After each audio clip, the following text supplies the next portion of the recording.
Do we get to pick and choose our own God? I certainly wish I could.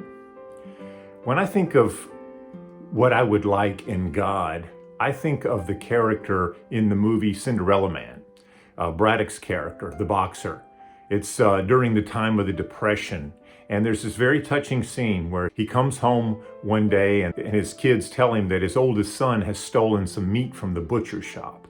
So, he does the usual father thing. He scolds him and he makes him go back down to the butcher shop, and he goes with him and they give the meat back and he apologizes. But on the way out, he's still kind of doing the father thing, scolding him. But then he does something extraordinary, something very godlike to me. He gets down on his knee. He's no longer towering over his son as an authority figure, pointing out his wrong. He gets down on his knee and he looks him in the eye, and he gets to the root of why his son had stolen the meat. And his son tells him that he has a friend who was sent away from his family to go live with a relative because they couldn't afford to feed everybody in the family. So he was afraid that that was going to happen to him. So he thought, if I steal some food, I can help provide for the family. That will keep us together. So Braddock, by getting on his level, gets to the root of the problem. He doesn't just keep saying we don't steal. He found out why and found out that fear was behind it, which helped his son see, why he did what he did. And then he reassures him that we will never send you away. It's a very beautiful and touching scene, very godlike to me. And I contrast that with the story of Jesus with the woman at the well.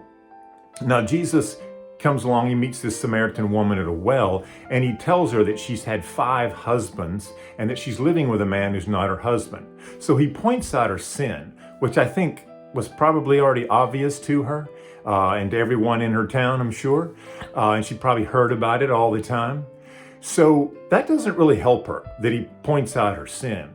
And so to me, if Jesus were divine, he would have gone further. He would have gotten to the root, like Braddock did with his son, as to why she keeps going to these relationships one after another. Why is she addicted to relationships with men that then fall apart? Maybe he would have said, could it be because, your father left you and your mother when you were little and you're still longing for the love of a man, and so you're seeking it improperly in these relationships and not finding it? I don't know, whatever it may have been, but he would have helped her get to the root of what she was doing. So that's why I love, the idea of Cinderella Man as God, because that's a real father, a father who stops, looks past the wrongdoing, looks you in the eye and gets to the root and helps you find out why you do what you do. I've always heard that none of us ever do evil for the sake of evil. We do it because of something else. And I would say that fear is the main reason why we do what we do that's wrong. We act out of fear. We're not trying to just be bad.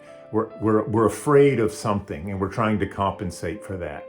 So that's why I love that scene in Cinderella Man. If you haven't seen it, you should watch the movie with Russell Crowe. That's my idea of God.